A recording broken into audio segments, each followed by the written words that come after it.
to my nigga Dom. True players, let's go. This that true player shit. We gon' make it live with Big Dom. How they gon' knock true player shit? We gon' take it farther than beyond. This that true player shit. We gon' make it live with Big Dom. How they gon' knock true player shit? We gon' take it farther than beyond. We ain't holding no punches. True players, we live, homie, no frontin'. Always talk about something. So taking over, you know that the wait is over. That in your face commentary is fire in the show up. We talk about sports, finance, and relationships. True play. What's good, everybody? It's your man Big Don coming live now to another True Players podcast episode. It's great to talk to you guys once again. Just coming off the high of this past Sunday's episode with the top 5, top 10 lyricists, MCs, the Ricky Brown edition. I'm hitting you guys with another special episode in regards to relationships. This is in regards to marriages. And the title of this episode is the Sacrament of Marriage. And this hits home to me because... let me just start off by saying this. Why it's hit. After that hit home with me. I'll tell you why it hits home with me a little after that. When I mentioned this, I was going to do this podcast. A lot of people who are married or have been divorced ask me, why are you doing a podcast about marriage when you haven't been married? And the reason I'm doing this podcast because I have had an outstanding example of what a marriage should be through my mother and my father. Both my parents came from both single parent home. You know, my mom's parents were married and they divorced, but my father came from a single mother. He was raised mostly by his mother, but he did know he didn't know who my grandfather was. He did have interaction with my grandfather. My grandfather did raise him for a bit, albeit not in the household, but from the peripheral of actually being a father. You know what I'm saying? So my parents, you know, up until, I believe they got married in 1968, and they parted ways due to my father's death in 2010. You know, they were married for the most part for 42 years, but known each other for 50 years. They dated. They didn't get married till 6 years into the relationship. And the reason why, like I said, I did this podcast was because what I'm seeing, when I'm hearing through people talk about their marriages and how their spouses act towards them, I felt compelled to do a podcast on this, even though I have had no experience being married and things like that. Just through the scope of what I've saw growing up as a child, as a kid with my parents growing up. You know what I'm saying? So my belief in marriage is quite simple. Marriage should only be done one time. Not 2 times, not 3 times, one time under the eyes of God. And I'm not going to get too much into the religion situation. I'm a spiritual Catholic, but however, this goes to life in general. Why should you get married 2, 3, 4 times? I mean, there is extenuating circumstances which your first spouse committed infidelity. That in itself is enough to end that marriage, and I don't blame you for that, because they lack the respect of you as their wife, or the respect for you as their husband, to be faithful to you. That's the only grounds to ever file for divorce is infidelity. I've seen people divorce because they were bored. Are you serious right now? Bored? What people fail to realize is that marriage is not a sprint, it is a marathon. You're going to have your ups, you're going to have your downs. And what tests your marriage, not when you're on the up, only when you're on the down. How do you handle it? What would you do? And this is the situation that we have here. The communication aspect, you know, if you're not communicating properly and straightforward with your spouse, that could cause a rift in the marriage. Because you can't allow perception, you can't allow your friends, you can't allow any distractions cause you to make a decision to divorce. You feel me? You got to be able to talk with your partner because that's who you're married to. You're not married to your friends. You're not married to your family members. You're married to your husband. You're married to your wife. That's who you should be talking to. And the part of the communication is delivering the message, and the other part of communication is receiving the message. There's times that the message is being delivered but not being received, and that you could tell if somebody is being receptive to you by their body language or how they respond to, or they just tune out right in the middle of you talking to them. They just tune out on you. That's disrespectful. A lot of females I've seen, I'm talking from a man's perspective as a heterosexual. I'm not talking about it in any other lifestyle, albeit there's other lifestyles who can marry now. I've seen it through some of my female friends and how they go on Instagram and post all these self help quotes or inspirational quotes about relationships, saying it's a man's fault. And I've had interactions with these women, and when I'm having a conversation with them, if the conversation does not interest them, they'll tune the fuck out on you, right in your face. In any relationship, your partner should be your peace when you come home from a job or from a meeting, a business meeting, or anything that doesn't involve the house. When you don't become that peace, that person could either do two things: start to resent. What's going to happen? They're going to start to resent you, and then look for someone else who was willing to give them that peace, or willing to give them that helpful ear. The problem with relationships and marriages, all be told, is that everybody seems to go into a marriage with exit strategy already planned.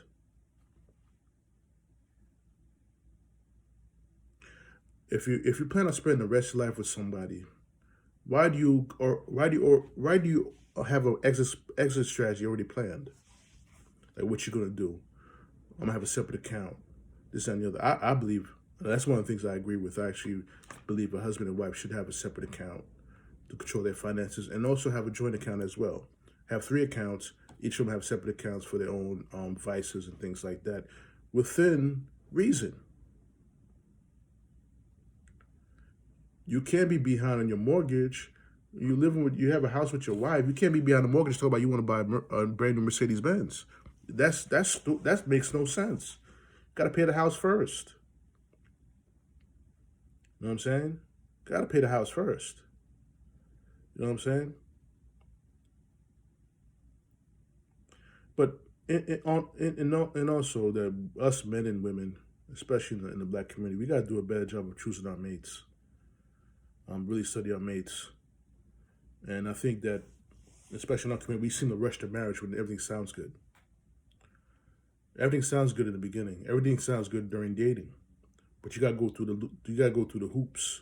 You gotta go through the up and downs to see if that person, the minute you put that finger on that person, if you have to go into war with somebody, you gotta know that person with the person that you put the ring on is gonna be with you in the war, not go run and hide.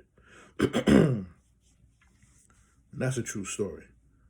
I'm watching my parents, my mother and my father. I know for a fact if my father had to go to war, my mom was right there next to him.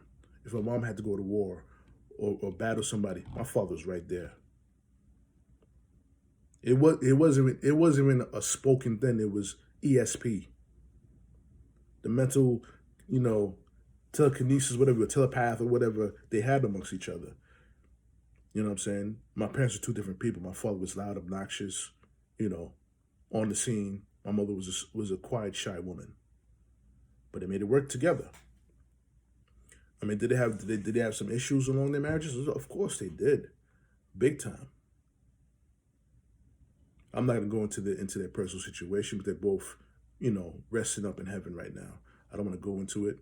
There's some things that did happen, very big things that happened. But the fact of the matter is, what brought them back together is the love that they had for each other. The belief that the one was the yin, the other one was the yang. And that's what's lost to relationships and marriages in this day and age. Would you believe during this pandemic when everybody's being quarantined. This is a true test of a marriage, the quarantine of COVID-19, which is right now is at the 1 year anniversary of the I believe the first case of the initial shutdown here in New York. 1 year anniversary. Marriages are being tested right now. You feel me? So some people are doing great. They realize how important their marriage are. They're communicating better. They're enjoying each other's company whole lot more because you know what it is. There's no outlet. There's no vacations and things like that, or jobs to go to. There's just them and in most cases their children in the household, and they have to find a way to make it work. Have there been any divorces during COVID quarantine? Yeah. I don't have the percentages, but I'm quite sure there were. But like I said, the marriage is a marathon.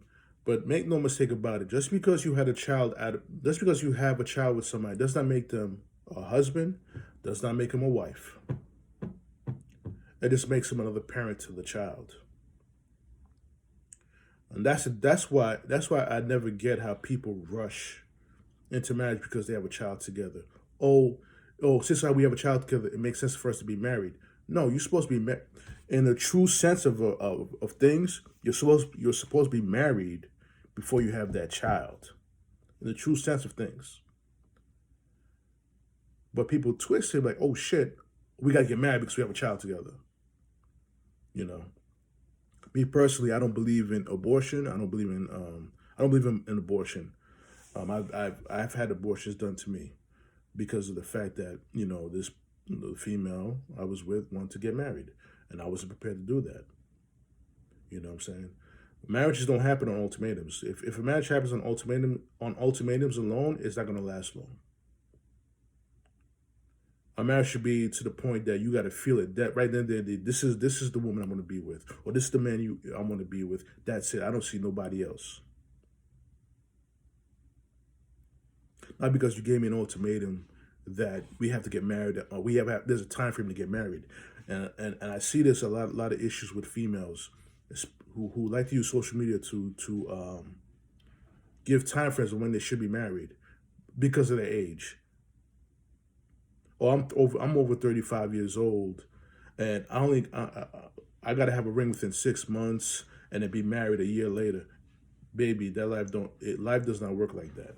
I'm sorry to say, you just lead into a path of you're looking for the wedding aspect of the relationship and not the actual marriage part of the relationship. There's 2 phases in a relationship. I mean, 3 phases in a relationship. 3 phases in a relationship. There's the dating phase. There's the bride and groom phase. And if you get past the bride and groom phase, there's the husband and wife phase. Just because you're a bride and groom doesn't make you a husband and wife yet. Albeit it says when the justice of the peace or the priest tell you you are not husband and wife. No. That's not when you become husband and wife. By law, that's what makes you it. But in the whole sense of emotional and stability-wise, that does not make you a husband and wife. You're still a bride and groom. Your honeymoon stage, you're still a bride and groom, not husband and wife. If you disagree with that statement, then go ahead and disagree with me. I'm going to do a part 2 of this podcast, whether it be on True Players Podcast or my brother Joey G's podcast, Beer, Money, and Family. There'll be a part 2 about this. There's going to be a lot of responses, a lot of retorts, and things like that. I hope to have a few married couples or people who are married now in the podcast as well. Let's just say, the sake of the argument here, the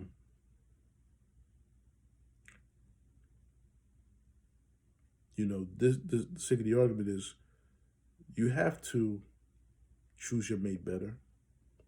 You can't be in the rush to get to the wedding. With the wedding comes great responsibility, which is marriage. If you don't understand that logic, then you should not be married. You should not engage in a union until you understand that aspect of life. This is why marriages, there's more than, you get married more than more than once. And marriages should be a one-time thing, like I said earlier in the podcast. Should be. These are the vows you take when you enter the justice of the peace. I, so and so, take thee, so and so, to be my wedded husband, to have and to hold from this day forward, for better, for worse, for richer, for poorer, in sickness and in health, to love and cherish, and to obey, till death do us part. According to God's holy ordinance, thereto I give thee troth. That is the vow of a marriage, through better, for worse, for richer and poorer. And one of the main difficulties in marriage is finances. If you have a mate who has poor spending habits, that's a red flag that you need to definitely take a look at and consider. You have to have, finding a true husband, finding a true wife. You gotta understand what their goals are in life.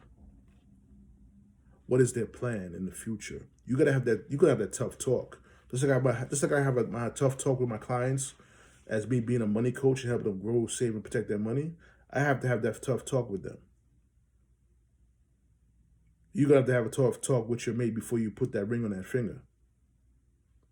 If they get upset about it, then I don't think that's the person you should be with.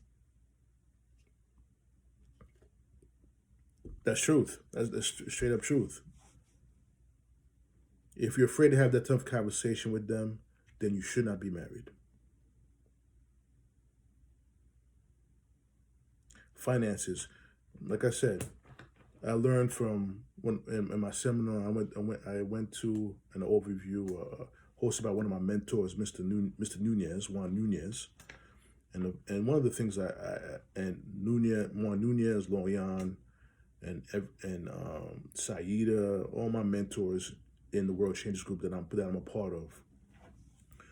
It was finance is such an important thing in marriage. But the most important thing in marriage too is also communication. They mentioned the 4 C's. You can't complain, you can't compare, and you can't criticize. I forgot the 4th C, which I plead guilty to that. I forgot the 4th C. However, those are true statements. I've been in a situation in a dating phase a few years back. I was dating a female, I liked her a lot, you know what I'm saying, back in 2017. I mean, during the time that we were talking if I could compare it to a psychological stage, we were in the oral stage of our relationship, in the sense that we were in the genesis of our relationship. And she had lost her father, God rest his soul, lost her father, and she had no parents alive. Her mother had passed away 2 years prior, and her husband and her father passed away. So what happened was, I didn't hear from her for 2 months. I'm trying to, console her, try to be there for her as a guy who was interested in her and being her man. You know what I'm saying? General shit. Real shit too, not general shit, real shit too. And she comes at me. We started talking back up again. We met up again. We started talking again, and she mentioned something like, "Oh, let's go on a trip together," right? I was like, "Okay." I mentioned where do you want to go? Because I really liked her. I'm not going to go on a trip with a female unless I really truly like her. And it became I not mentioned, for a beginning of a relationship, which you move this pretty quickly. In jest, I was just saying laugh out loud, and I should have put laugh out loud to make it clear, but I don't think even if I did that, she would have received it that way. She thought I didn't want to be with her and things like that. No, that wasn't the case. It was just that, usually when I date somebody and it comes down to going out of town with them, I usually take about 6 months before I can do that.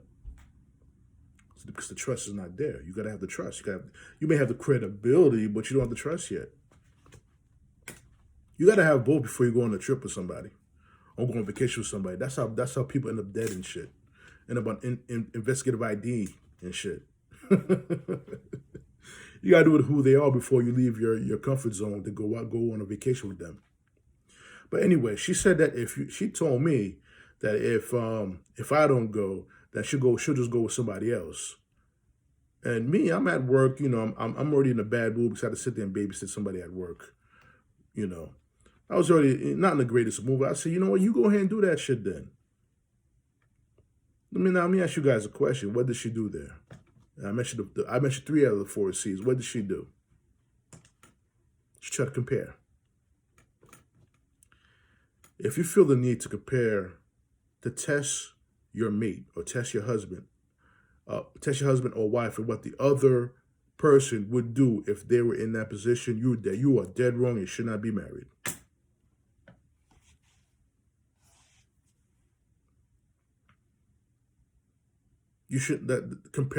That's how relationships fall apart.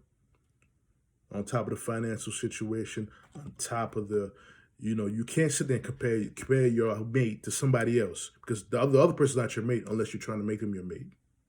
Or you're looking for a reason for them to be your mate or your husband or wife. That's insulting. That's very, very disrespectful. You know what I'm saying? And when you're in a marriage, you got to learn how to keep your family out of your fucking marriage at all costs. Even you have to keep your family out of your dating aspect of your life as well. Because they could be detrimental to somebody. You could lose a good person because of the poor perception of your family, of that person.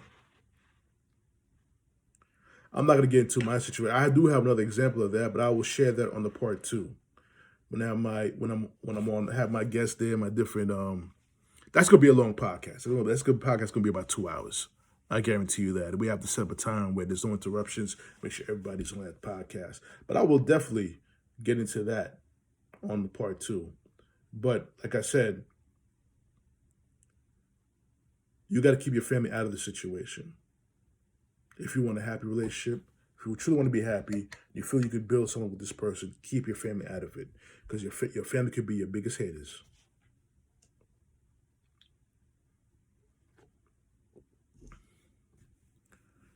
And like I said, I'm going to speak from a heterosexual mindset because I date women only. I was talking to this girl, just having a conversation because I answered a post and she responded to my post, and she mentioned it was in this group 30 and above on Facebook, and she mentioned that she can't be with a man who doesn't match her financially and educationally. I'm like, a marriage and a relationship is more than just finances and scholastic achievements. You got to connect to the person on a physical level. You got to connect on them on a spiritual level.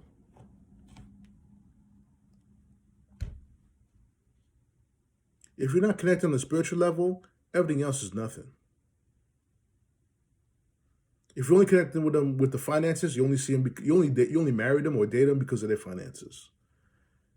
And I'm gonna be honest with you guys also. If a man and woman have equal standing as far as economic and scholastic achievements in this day and age, it's a recipe for disaster. It's a recipe for disaster, in which it should not be, but it's going to be a whole lot of clashing about who's better than this, who's better than that. That's going to be the constant clash of what's going to happen. And the fact of the matter is, I want to continue this conversation with this particular female, and I try to add her as a friend on Facebook. I'm not always trying to holler at her because I'm already dating somebody, but I want to get into her head of what she meant by that situation. She didn't add me because she knew I was right. I mean, I'm not trying to brag that I was right, but her insight on relationships is short-sighted. Not everybody you're going to meet is going to have the same standards as you. Not everybody who you meet who have the same standards as you is a good person. You got to look at the good person and then see what they have afterwards. Find someone with a good heart, a good spirit, a good mindset in regards to relationships, in regards to marriages. You got to find that first. Excuse me. If you don't find that first, everything else is nothing. You're just there. You're just there to munch off their finances. You know what I'm saying? But I have a question I'd like to ask you. I'd like to ask you guys, which I'm gonna post this on YouTube and also on my Facebook page. I want you guys to answer this question. Does growing up in a single parent home dictate the child's future as a future husband and wife? I'm going to post that on the podcast. And after I post this podcast, that's the question I'm going to post on because I'm looking forward to the part 2 of this podcast. Another thing too, why do successful women remain single or want to be single? That's another question I'd like to ask as well. I do not know the answer. I guess the female that I would talk to on Facebook, probably is worried about, these guys getting into her pockets, the guys who are lesser men getting into her pockets. Listen, when you choose a mate, you gotta find a man who wants to get his own shit. You gotta want to marry a man who's self-sufficient. I'm not saying it, you know what? I'm gonna say though, I'm even say even better. You gotta find a mate who is going to be self-sufficient and not rely on you for everything. As far as finances go. To be able to get their own shit. Be able to get their own money. You can't marry somebody who's always looking for a handout at the end if they overspend or they make a poor decision financially. To this day, I have never asked any of my girlfriends, either ex-girlfriend or current girlfriend, money to put in my pocket. Never. Never.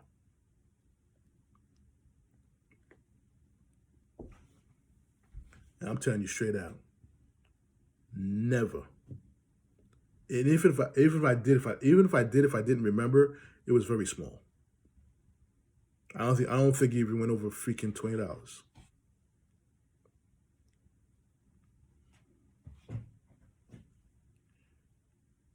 Part of the reason why these women, I'm not placing blame on the females, but choices are choices.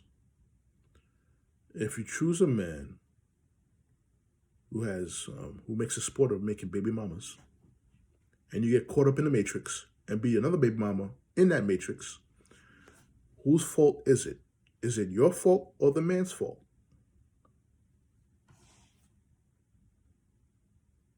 He got all this baggage. You know that already.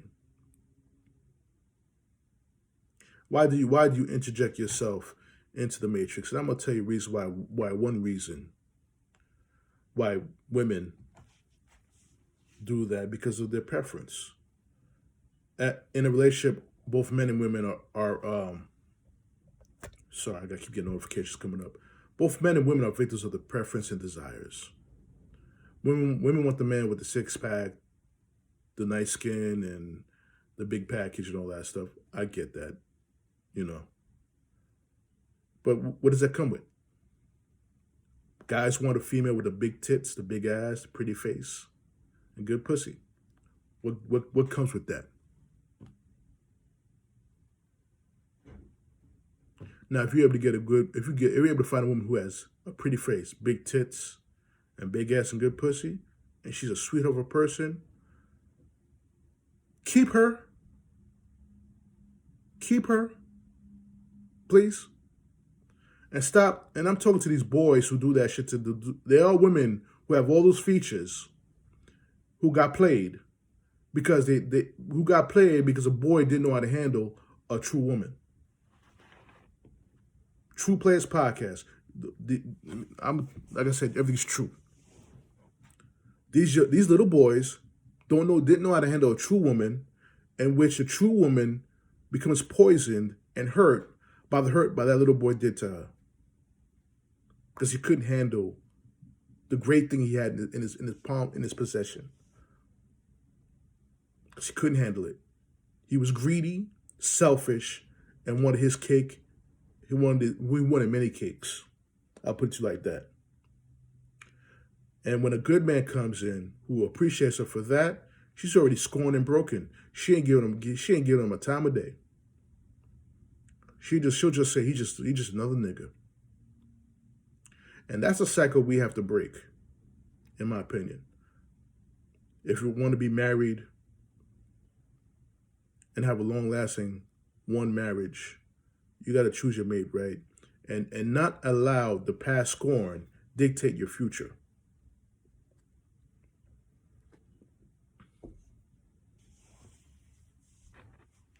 I'm gonna give you guys a great metaphor. For me, I thought it was a great metaphor. Boys scorn great women, where a man enhances and cherishes great women.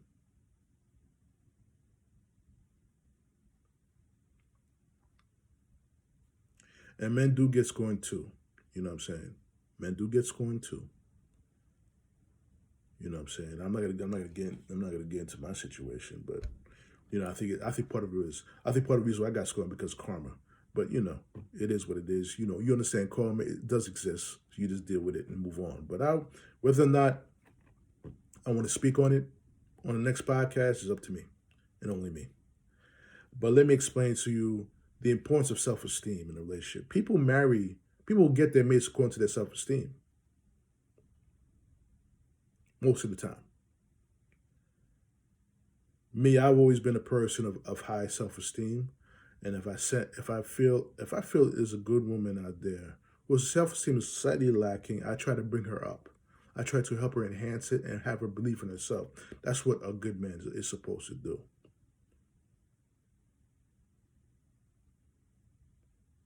It's to enhance and boost her esteem.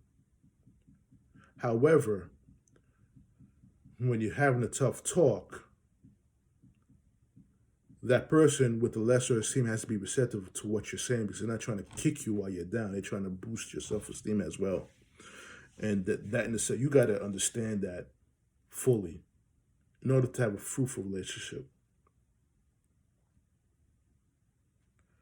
I'll put you like, and I'm gonna, before I end this podcast, because I'm going a little bit over now when I wanted to go over.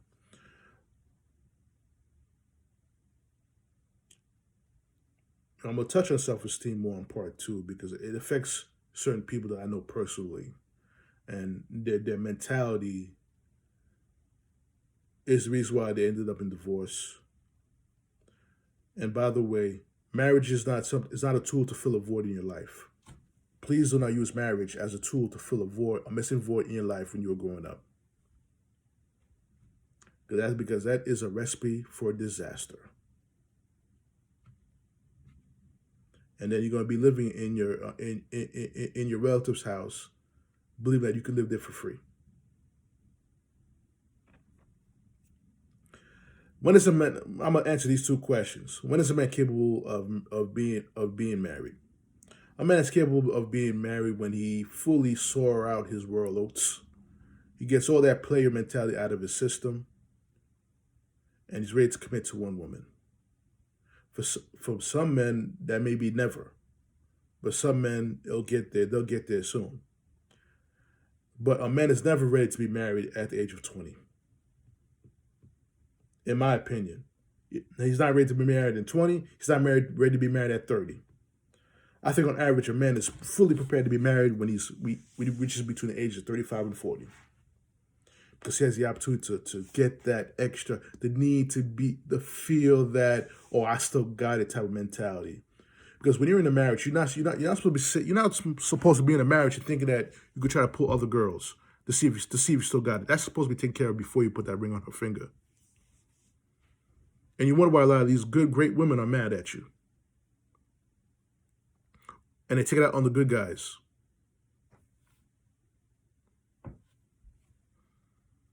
Like I said, boys scorn great women. And to all my ladies out there, you need to stop choosing boys. Stop choosing guys like Future or guys who wear their pants below their ass and shit like that. Guys who don't wash themselves and shit like that, or who got tattoos on their face looking like they some type of faggot. You know, I don't mean to say it like that, but they're a bunch of undercover brothers anyway. You know what I'm saying? Don't choose guys like that. It's time for you to just because he's exciting. He's a drug. You choose a drug dealer because he's exciting. Bitch, this ain't power. You ain't gonna find a ghost out there. Shit. You know what I'm saying? You gotta stay away from dudes. Stay away from guys like that. And the thing is, there's too many men out there who are like that. It's like a flip of a switch that happens where the men are no longer alphas, they're all betas. I was raised by a father who was a beta. I'm sorry, excuse me. My father would come up and punch me in my face out of his grave. I came from an alpha father. He was so alpha, he became absolute. And that's what attracted my mother to him, because of his absolution, because of who he was. He said, I am this man, and that's what I'm going to be. He walked the walk. He talked the talk. And had the big stick to go with that walk and talk as well, according to my mother.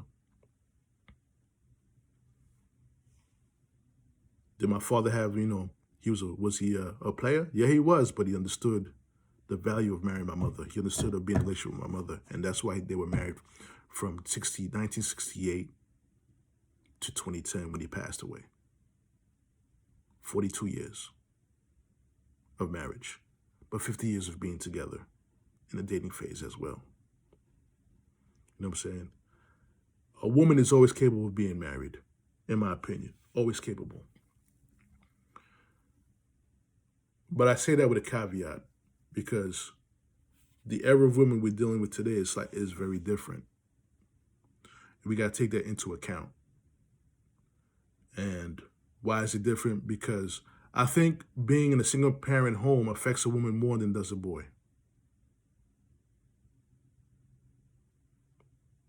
Because a woman's first example is her mother.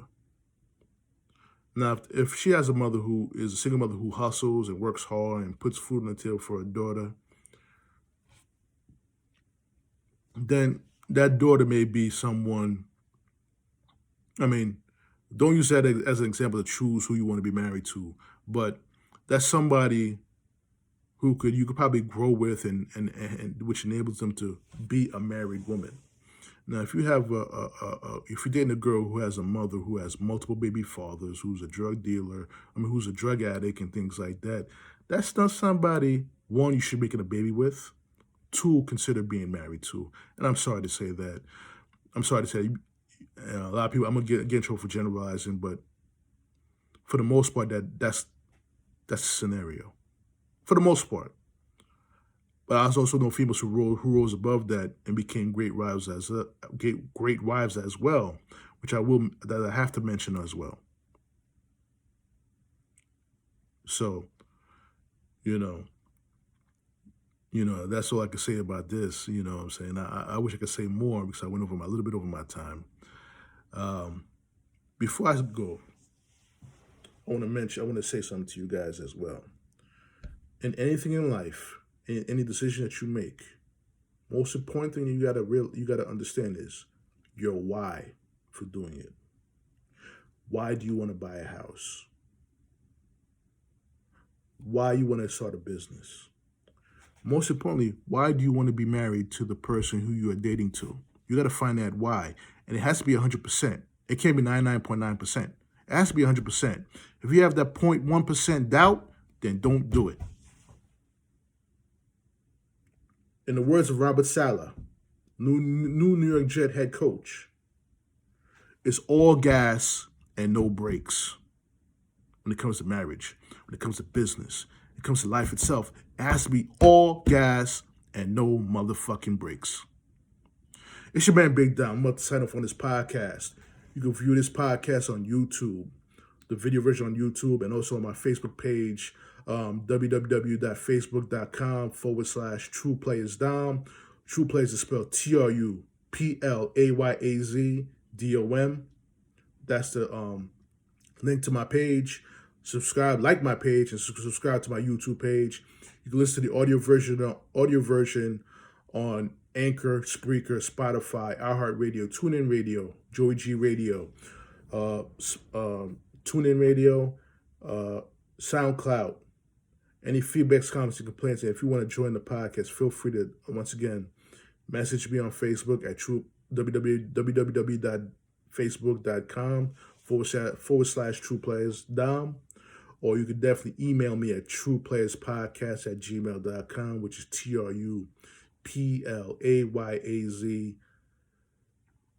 podcast@gmail.com. It's your man, Big Dom. I'm going to sign off on this podcast. Catch you on the next one. Peace.